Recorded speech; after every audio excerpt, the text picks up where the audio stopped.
এবার আজকে আমরা আমাদের সাথে পেয়ে গেছি মাধ্যমিকে 10th র্যাঙ্ক করেছে 2024 এ সম্পূর্ণকে আমরা পেয়েছি এবং আজকে সম্পূর্ণার থেকে আমরা জেনে নেব যে মাধ্যমিক ও যে 10th র্যাঙ্ক করেছে এবং 684 মার্কস স্কোর করেছে।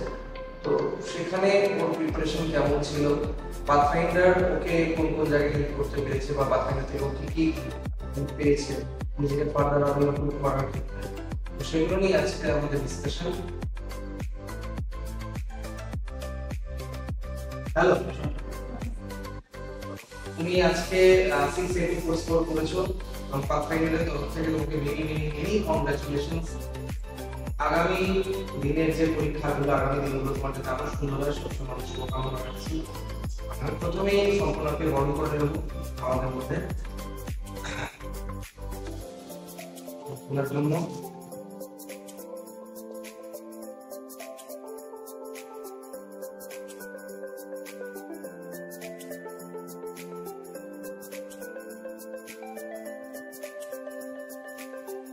এটা তোমার ক্যাবিনেট ভালো লাগছে, ঠিক আছে। একটা ছোট্ট একটা ক্যাশ দিলাম, বসুন। তো সম্পূর্ণ প্রথম আমি জিজ্ঞেস করবো যে তুমি কোন স্কুলে পড়ো? আমি বর্তমান বিদ্যার্থী ভবন কাজ তো তুমি 11 12 তো ওখানেই পড়ছো আশা করি, ঠিক। এবং স্কুলের স্যার ম্যাডাম তারা তো খুব খুশি তোমার এই র্যাঙ্কে, মা বাবা সবাই, আমরাও খুব খুশি। আর প্রথমে আমি তোমাকে যেটা জিজ্ঞেস করবো যে পাথফাইন্ডারে তুমি কবে থেকে এনগেজ এবং তুমি কিভাবে নিজেকে প্রিপেয়ার করতে পেরেছো বা কটা টেস্ট তুমি দিয়েছো, এগুলো একটু আমার সাথে শেয়ার করো। আমি ক্লাস 10 এ ওই প্রথম দিককার যে ফিল্ম অঙ্কনটা হতো বা তার আগে থেকে যে ইউনিট টেস্টগুলো হতো 40 মার্কসের, ওখান থেকে পাথফাইন্ডারের সঙ্গে যুক্ত হয়েছি। একদম শেষ মক টেস্ট পর্যন্ত ছিলাম। প্রি মক হয়েছে একটা, ইউনিট টেস্ট অনেকগুলি হয়েছিল। প্রি মক একটা হয়েছিল আর মক কটা হয়েছিল? তিনটে হয়েছিল। মক তিনটে হয়েছিল। প্রি মকের মার্কস কত ছিল? প্রি মকের মার্কস ছিল 70 মার্কস ছিল। হ্যাঁ 70 মার্কস ছিল না, ওই 5 মার্কস কি 6 মার্কস করে কম ছিল প্রত্যেকটা সাবজেক্ট। আচ্ছা আচ্ছা। আর মকগুলো তো কিন্তু 90 মার্কস করে এক্সামে দিতে হয়, তো সেখানে প্রত্যেকটা সাবজেক্টের মার্কস কেমন থাকতো? এভারেজ সায়েন্স গ্রুপটা তো ঠিকঠাকই থাকতো, তবে হিস্ট্রিটা বা লিটারেচারের সাবজেক্টগুলো একটু প্রথম দিকে একটু কম ছিল, তারপর আস্তে আস্তে পরীক্ষা দিতে দিতে ঠিক আছে। আমি পুরোটাই অ্যাকচুয়ালি ইন্ডিভিজুয়াল সাবজেক্ট নিয়ে তোমার সাথে কথা বলবো, এটা এই কারণে যাতে পরবর্তীতে যারা এই আমাদের সেশন দেখবে যাতে সেখান থেকে তোমার জুনিয়ররা যারা নেক্সট ইয়ার মাধ্যমিক দেবে বা তারপরে তারা যাতে উপকৃত হবে, সেইভাবে ইনফরমেশনগুলো সবাইকে আমাদের শেয়ার করবে। তোমার পরবর্তী প্ল্যানিং মানে তুমি 11 12 কি নিয়ে সায়েন্স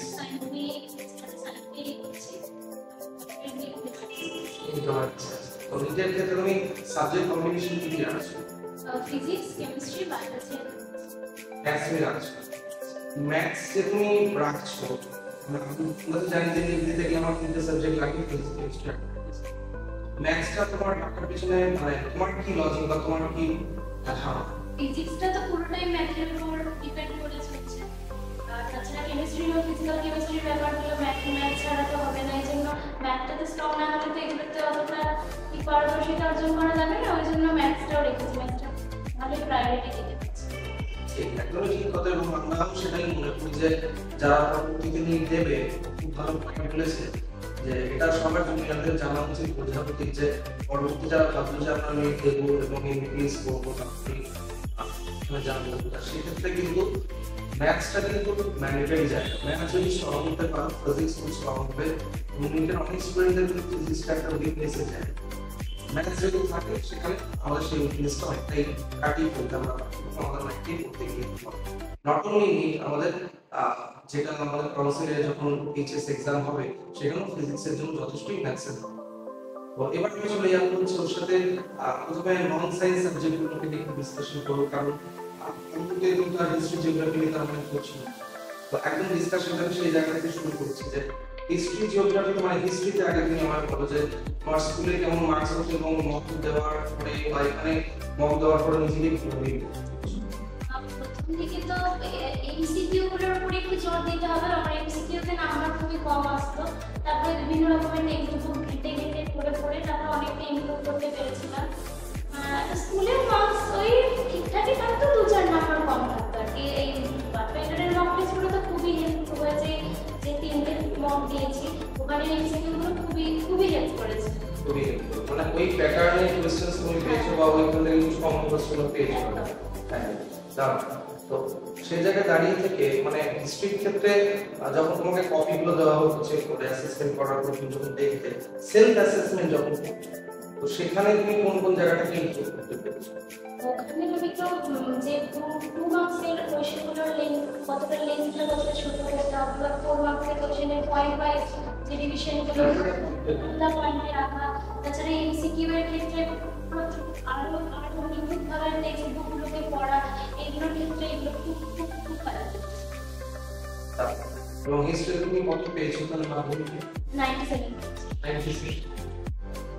আগে মোটামুটি কেমন পাচ্ছিল মার্কস? আগে 97 এর কত পেয়েছো? না স্যার, ওই স্কুলেতে পেয়েছিলাম, কিন্তু এখানে 94-95।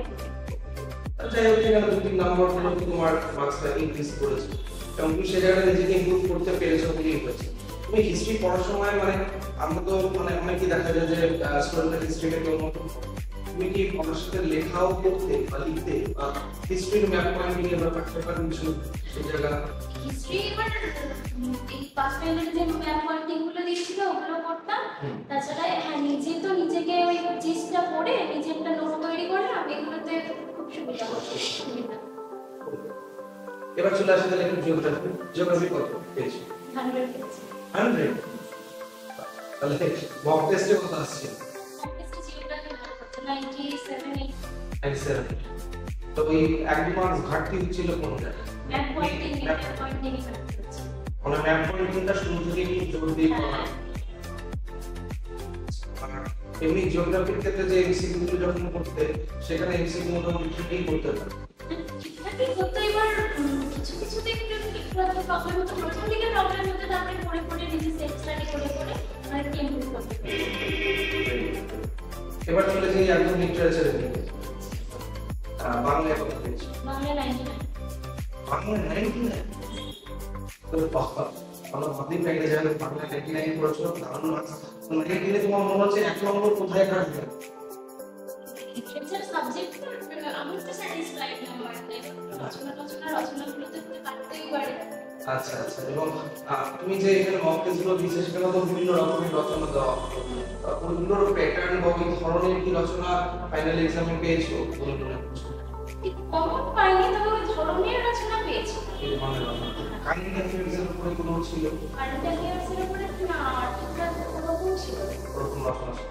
তুমি পরীক্ষায় কোন রচনাটা লিখেছো? আমি ওই বই পড়াটা, মানব জীবনের যে বইয়ের যে পড়ার যে গুরুত্ব, সেটা নিয়ে লিখেছো? সেটা চলছে।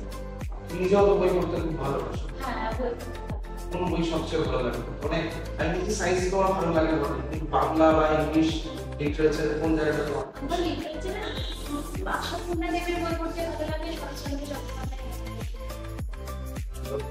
সেইগুলো তোমার বাংলাটাকে স্ট্রং করতে ডেফিনেটলি তার জন্য এত সুন্দর মার্কস পেয়েছি না। টেস্টগুলোতে কেমন মার্কস করতে? টেস্টে আমার স্যাটিসফ্যাক্টরি আসতো না, ওই 90-91 এরকম আসতো। মানে বাংলা অনেকটাই প্রায় 9 to 10 মার্কস ওভারঅল ইনক্রিজ করতে, দ্যাটস ভেরি গুড সাইন। খুব ভালো ছিল। এবং পরবর্তীতে তোমার মানে এইচএস এর ক্ষেত্রে তো তোমার থাকছে বাংলা, সেখানেও একইভাবে তুমি নিজেকে প্রিপেয়ার করবে। এবং একটা জিনিস তোমার কাছে শেয়ার করি, যেমন তুমি মাধ্যমিকের ক্ষেত্রে এই পাথফাইন্ডারের মক কিছু ইউনিট দিয়েছো, দিয়ে নিজেকে আরো অনেকটা ইমপ্রুভ করতে পেরেছো। তো পাথফাইন্ডারের পক্ষ থেকে তোমার কাছে পুরো মক টেস্ট এইচএস এর জন্য পুরো ভবিষ্যতে থাকবে এবং সেটা তুমি দেবে এবং সেটা থেকে তুমি আরো নিজেকে ইমপ্রুভ করবে। এবং ক্যাপসুলের ক্লাস যেগুলো হয়, অর্থাৎ জাস্ট আমাদের পরীক্ষার আগে আগে আগে এক মাসের মধ্যে সেটা আমাদের সাধারণ একটা সাবজেক্ট ইন্ডিভিজুয়াল এক্সপ্রেশন হয়, সেগুলো কিন্তু তুমি সেখানে অবশ্যই থাকবে এবং সেখানে পুরোপুরি হেল্প পাবে। নেক্সট বাংলাটা আমি চলে যাবো ইংরেজি। ইংলিশে আমার 94 হয়েছে। 94 মানে ওখানে 6 মার্কস কমে।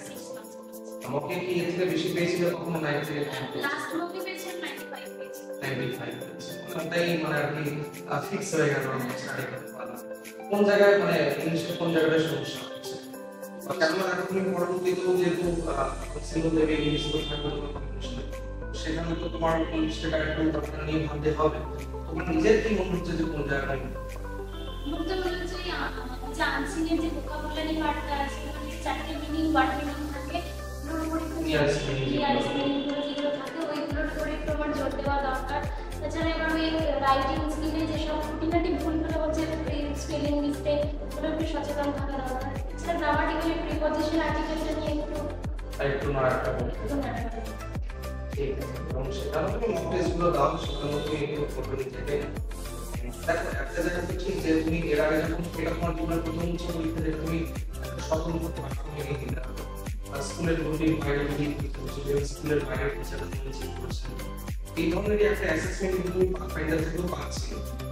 সেখানে তোমার স্কুল টিচারের কথা দেখছিলেন না তখন একজন আলাদা সেট অফ টিচার তারা কথা দেখলেন এবং তারা যেহেতু সবাই মাধ্যমিক স্পেশালিস্ট টিচার প্রত্যেকবার তোমার খাতার এগেইনস্টে দেখবে যেখানে তুমি ভুলগুলো করতে সেখানে স্যার নিশ্চয়ই কিছু জানিয়েছেন তোমার যে জায়গাটা তুমি ইমপ্রুভ করতে হবে অ্যান্সারটা ইমপ্রুভ লিখতে হবে। তো এছাড়া প্রত্যেকটা টপিকও তো তোমাকে একটা একদম শুরুর দিকে একটা কমেন্ট সেকশন রাখা হয়েছিল যেখানে টিচারদের কিছু উপদেশ করবে সেখানে ইংরেজির ক্ষেত্রে তুমি কি দেখেছো কোন জায়গাগুলোকে ইমপ্রুভ করার কথা ওই স্পেলিং মিস্টেকটা একটু হতো তাছাড়া ওই গ্রামারের একটু ভোকাবুলারি পার্টটা এই জায়গাগুলোকে ইমপ্রুভ করতে একটা বলা হয়েছিল। ঠিক আছে ঠিক আছে খুব ভালো লাগলো এই জায়গাটা। তো ইংলিশের পরে এবার চলে আসি তাহলে এবার সায়েন্সের মধ্যে ফেভারিট আমার ম্যাথ ম্যাথ ভালো তুমি কি তুমি ভাবছো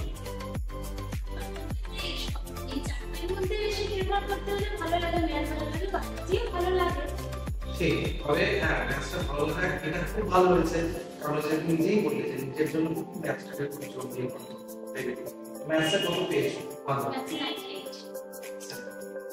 98 সেখানে 2 মার্কস গেছে কোন জায়গা থেকে বলতে আমি কিছু শর্ট কোশ্চেন হতে পারে আমি একটা এমসিকিউ ভুল করেছিলাম আচ্ছা আর একটা কোথাও কিছু একটা ভুল করেছিলাম ওকে সেই কারণে একটা এমসিকিউ ভুল করেছে একটা এমসিকিউ ম্যাথসের ক্ষেত্রে এমসিকিউ গুলো প্র্যাকটিস করার জন্য মানে তুমি দেখো যেহেতু ইউনিট টেস্ট গুলো দিয়েছিলে মকগুলো দিয়েছিলে তো অনেক তো তুমি ওখান থেকে ওই এমসিকিউ টাইপ বা অনেক কোশ্চেন তুমি সলভ করতে পেরেছি সেরকম একটা ছোঁয়া তো এক্সাম করতে ছিল যাই হোক সেগুলো আরো একটু আপনি রিকনসিডার করতে ভালোই করেছো যথেষ্ট 90% মানে তো আপনার কথাই নেই।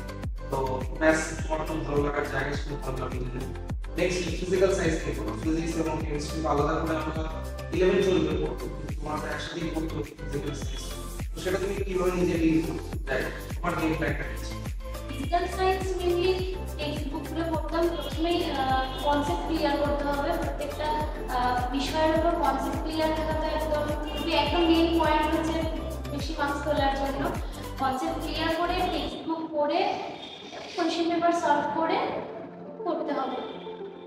আর ফিজিক্যাল সায়েন্সের ক্ষেত্রে মক টেস্টে যে কোশ্চেন গুলো থাকবে এবং ফিজিক্যাল সায়েন্সের প্রথমে 15 এমসিকিউ আছে তারপর 21 কোশ্চেন 1 মার্কসের থাকবে তো সেখানে কি মক টেস্ট গুলো তুমি ঠিক করতে পারতেছো নাকি ভুল যেত যতটা মনে পড়ে তোমার ভুল হতো না তা নয় একটা দুটো হতো ভুলের হাতটা কমই হয়।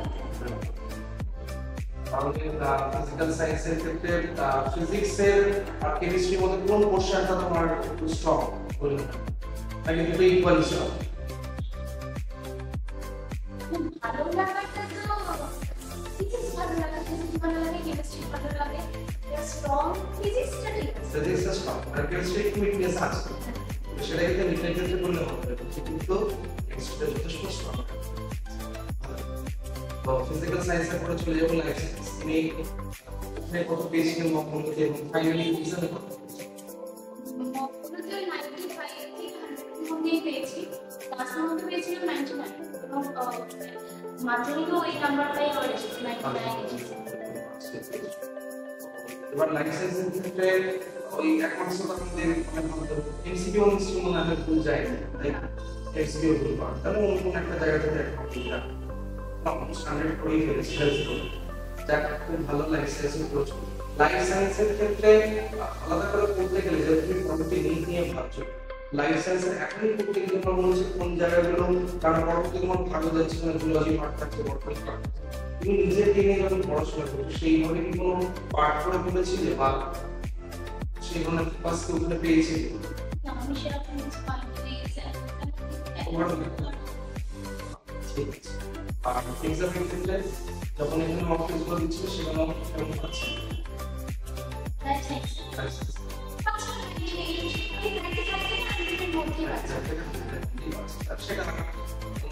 সেটা খুব ভালো কথা। তো ওখানে সবকটা সাবজেক্ট নিয়েই আমরা কথা বললাম সম্পূর্ণার সাথে এবং কয়েকটা ভিউ আজকে জানলাম এবং ও যেটা জানালো টোটাল তো 684 স্কোর করেছে। সেখানে এতটা ভালো স্কোর করার পিছনে ও নিজেকে অনেক বেশি ইন্টারেস্ট করতে পেরেছে সাবজেক্টে, সবসময় এঙ্গেজ থেকেছে এবং নিজে যখন পড়াশোনা করছো সেখানে ম্যাথস কি ডেলি করতে নাকি গ্যাপে গ্যাপে? একটা সাবজেক্টিভই প্রতিদিন পড়ার চেষ্টা করতাম, একটা রুটিনের মধ্যে থাকার চেষ্টা করতাম। নিজে একটা রুটিন বানিয়ে নিয়েছি। হ্যাঁ।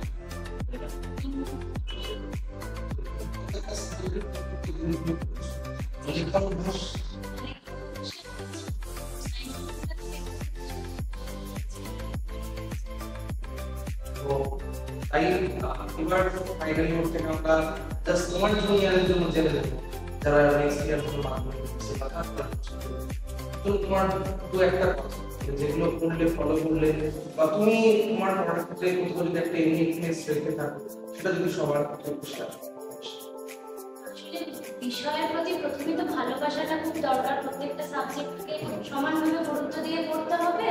আর সেকেন্ডলি হচ্ছে কনসেপ্ট ক্লিয়ার থাকতে হবে, প্রত্যেকটা জিনিসের উপর একদম পুরো একদম নিখুঁত কনসেপ্ট থাকতে হবে, তাহলে এমনি এমনি নাম্বার আসবে।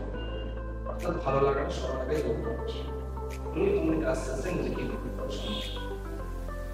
সো খুব ভালো লাগলো সম্পূর্ণ আমার সাথে কথা বলে। আশা করি যে আগামী দিনগুলো তোমার জন্য খুব ভালো ভালো সময় যাবে, ভালো সময় কাটাবে তুমি এবং ওয়েস্ট বেঙ্গল কাউন্সিলের এক্সামে তুমি আবার একটা দেশের সাথে ফিরে আসবে। নিট যে এক্সামটা সেটাও তোমাকে টাকায় করতে হবে, যাতে ওরকম সম্পূর্ণ যে পরীক্ষায় আমাদের খুব ভালো লাগবে। অবশ্যই সেটা যদি একশো বলে থাকতে পারো খুব খুব সোসাইটির জন্য আমরা খুব ভালো একটা তাই তো?